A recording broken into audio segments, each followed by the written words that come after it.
Welcome to my channel Swarnali Pal fauji wife. Blogger Susmita Roy আবারও বিয়ে করেছেন।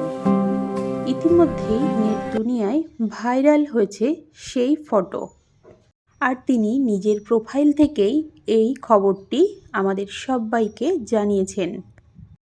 মাত্র কিছুদিন আগেই অভিনেত্রী তার ভাইয়ের বিয়ে সারলেন, এরপর নিজেই কিন্তু বিয়ের পিঁড়িতে বসেছেন। ৩০ বছর বয়সে এসে দ্বিতীয় বিয়ে করার সিদ্ধান্ত নিয়েছেন তিনি। তার একমাত্র কারণ হলো তিনি মা হতে চান। কিছুদিন আগেই তার আগের স্বামী সব্যসাচী চক্রবর্তীর সাথে তার ডিভোর্স হয়। তিনি নিজেই জানিয়েছেন তিনি মা হতে চান, আর এই ইচ্ছে শক্তি থেকেই কিন্তু দ্বিতীয় বিয়ে করার সিদ্ধান্ত নিয়েছেন অভিনেত্রী সুস্মিতা রায়।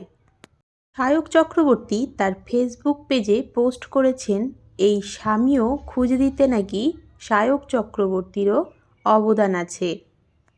যদিও তিনি স্পষ্ট করে আর কিছুই বলেননি।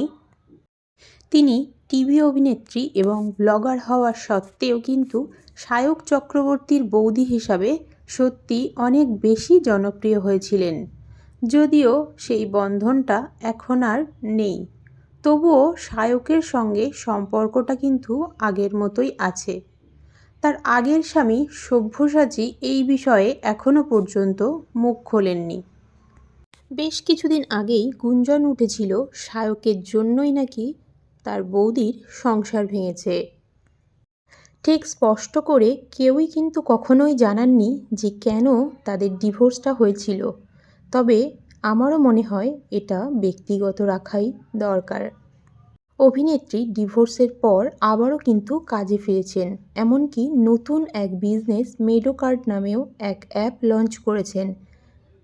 রিসেন্ট তার ভাইয়ের বিয়েতে খুব মজা করে তিনি কিন্তু দিন কাটিয়েছেন, এমনটাও তার ব্লগে দেখা যায়।